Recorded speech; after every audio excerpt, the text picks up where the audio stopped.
আসন্ন ত্রয়োদশ জাতীয় সংসদ নির্বাচনকে সামনে রেখে বাংলাদেশ জামায়াতে ইসলামী কমলনগর উপজেলা শাখার উদ্যোগে দাঁড়িপাল্লা প্রতীকের পক্ষে এক ব্যাপক গণসংযোগ কর্মসূচি অনুষ্ঠিত হয়েছে। শনিবার ৮ নভেম্বর ২০২৫ হাজী ফাজেল মিয়ার হাট এলাকায় এই গণসংযোগ কর্মসূচি পরিচালনা করেন উপজেলা জামায়াতে ইসলামীর আমির মাওলানা আবুল খায়ের। এতে প্রধান অতিথি হিসেবে উপস্থিত ছিলেন বাংলাদেশ জামায়াতে ইসলামী লক্ষ্মীপুর জেলা শাখার সাধারণ সম্পাদক ও রামগতি কমলনগর আসনের সংসদ সদস্য পদপ্রার্থী আর হাফিজুল্লাহ।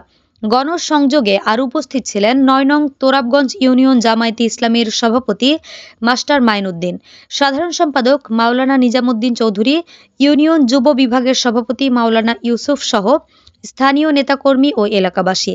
গণসংযোগে প্রার্থী আর হাফিজুল্লাহ স্থানীয় দোকানপাট, বাজার ও জনপদ ঘুরে সাধারণ মানুষের সঙ্গে কুশল বিনিময় করেন এবং দাঁড়িপাল্লা প্রতীকে ভোট দেওয়ার আহ্বান জানান। তিনি বলেন, আসন্ন নির্বাচন শুধু ক্ষমতার পরিবর্তনের নির্বাচন নয়, এটি ইসলামী আদর্শ প্রতিষ্ঠার সংগ্রাম। আমাদের সবাইকে ঐক্যবদ্ধ হয়ে দাঁড়িপাল্লা প্রতীকের বিজয় নিশ্চিত করতে হবে। তিনি আরও বলেন, ইসলামী আন্দোলন জনগণের কল্যাণের রাজনীতি করে। আমরা এমন একটি সমাজ প্রতিষ্ঠা করতে চাই যেখানে ন্যায় বিচার, সততা ও মানবিক মূল্যবোধের শাসন থাকবে।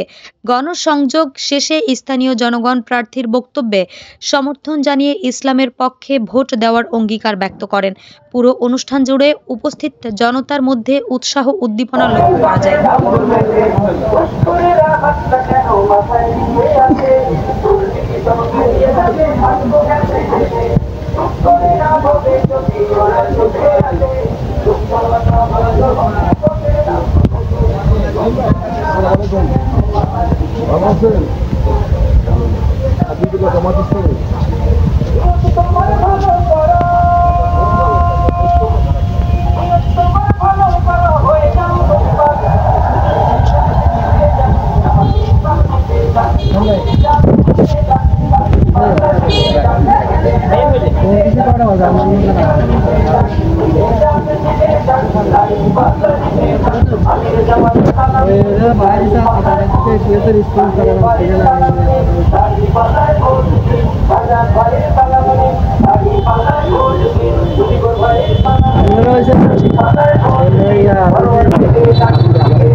আদালতে অর্থ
পাচার করতে আদালতে অর্থ পাচার করতে